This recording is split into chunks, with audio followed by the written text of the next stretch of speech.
The great Athenian hero Theseus has defeated the Amazons and married their queen Hippolyte. Returning to Athens, he meets a company of Theban ladies grieving because their dictator Creon killed their husbands and did not allow the bodies to be buried. Enraged, Theseus sacks Thebes, kills Creon, and returns the bones of slain husband to their wives. Meanwhile, the pillagers find two royal cousins half alive among the wounded, the young Theban knight Palamon and Arcite. Theseus transports these to Athens and locks them, without hope of ransom, in a tower overlooking the palace where he lives with Hippolyte and her lovely sister Emily.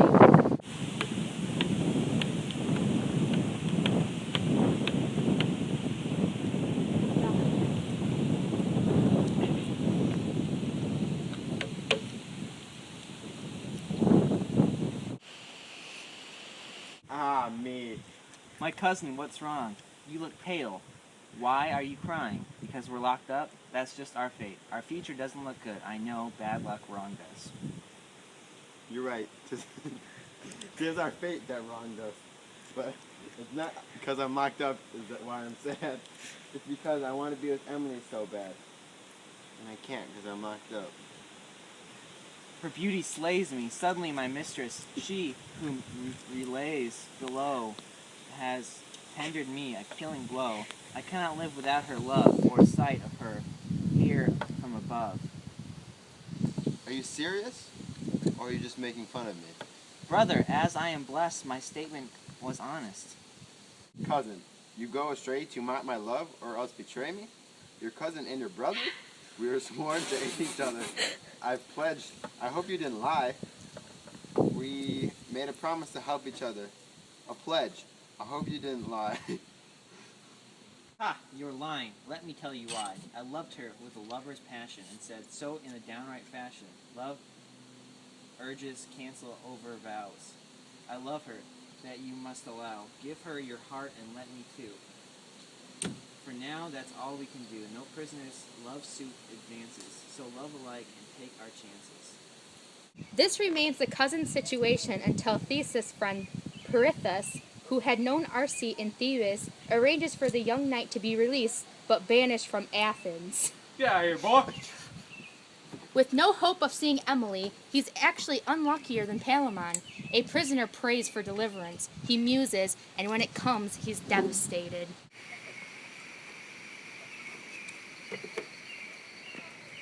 Oh, who can tell why folks complain, as if God's plans for them were vain.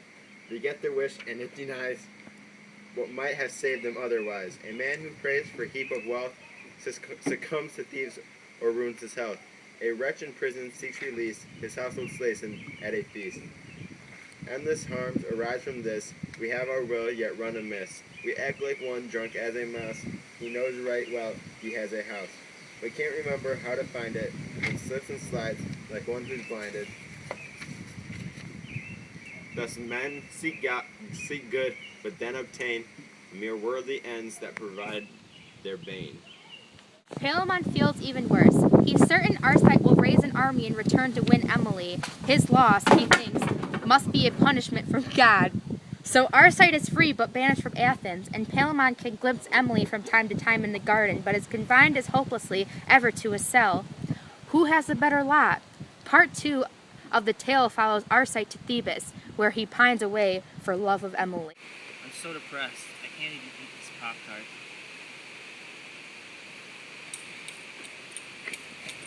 After a year or two, the god Mercury sends Arcite to Athens, where Mercury says his sorrows will end. Arcite complains, realizing he's so altered by grief that no one in Athens will know him anyway.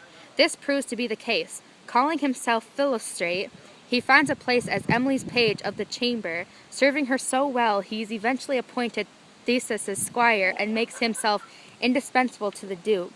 Meanwhile, Palamon languishes 7 years, until one May he drugs his keeper and escapes into the woods nearby.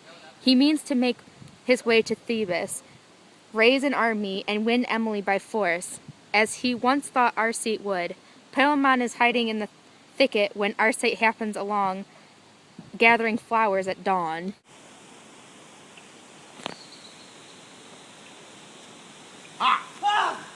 Arcite! so false, so base.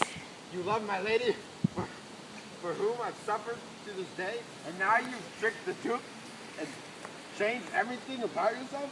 One of us will die before you gain my Emily. We'll settle this before you go, though. I have no weapons, but I just escaped the tower. I'll fight you as I came. Now do or gut you wish to claim. Take your choice. You won't escape. Because Palamon is unarmed, the cousins agree that Arcite will gather 2 suits of armor and return to the woods the next day for a fight to death. When he arrives...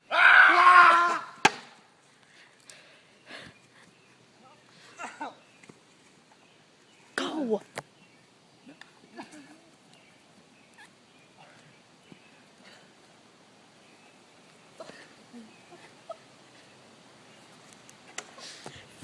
Thus no more fighting. All alone in these woods, unwitnessed. You're right, oh noblest Duke. We deserve to be beheaded. But please, you kill me. Make sure you kill him. Oh dearest Emily. My lovest wife. Extinguish me within your sight. Let it be so. You will die indeed. No! Have mercy, Lord! We pray you, please! Have mercy. I forgive you for all the crime, but only Emily can have one night. Receive the plan I have devised. Theseus allows rival 50 weeks to prepare for a tournament in Athens, 100 men to a side. Emily will go to the knight who kills his opponent or drives him from the lists. The cousins are delighted. Part 3 opens with Theseus preparing royal lists for the tournament. The field he set out was a mile around, walled, moated, and surrounded by a ring of tiered seats rising from the height of 60 yards. The Coliseum boasts shrines to Venus, Mars, and Diana.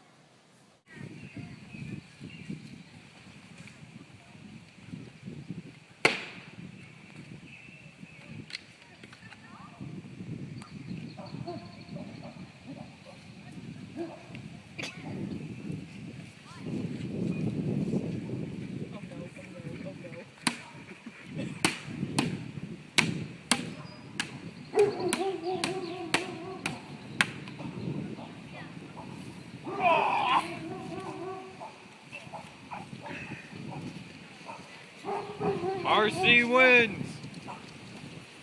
I'm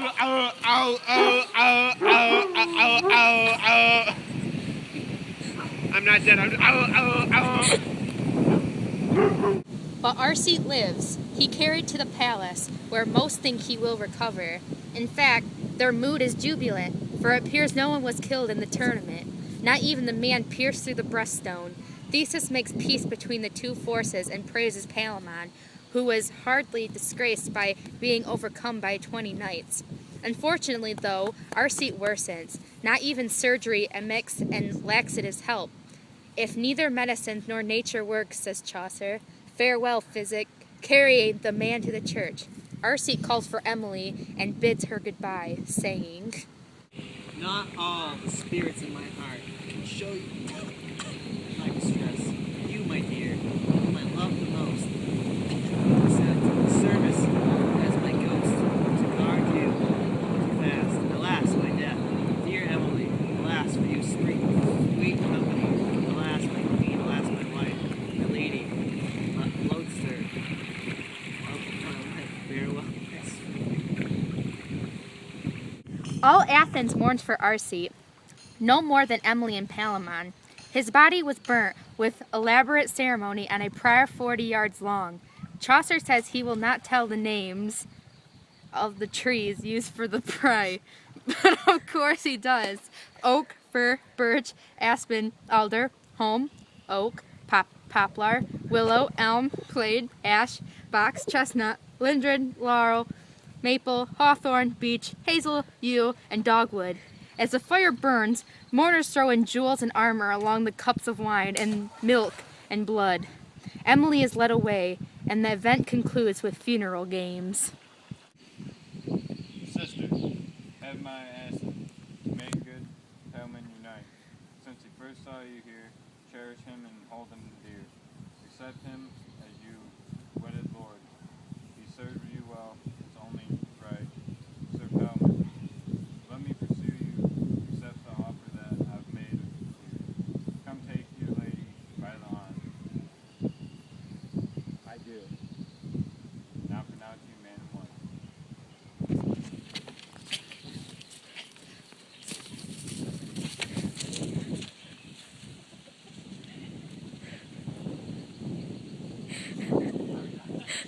Dear God, who made this world we know, confirm their love and make it grow. Let Palamon enjoy his wealth, alive in bliss, secure in health.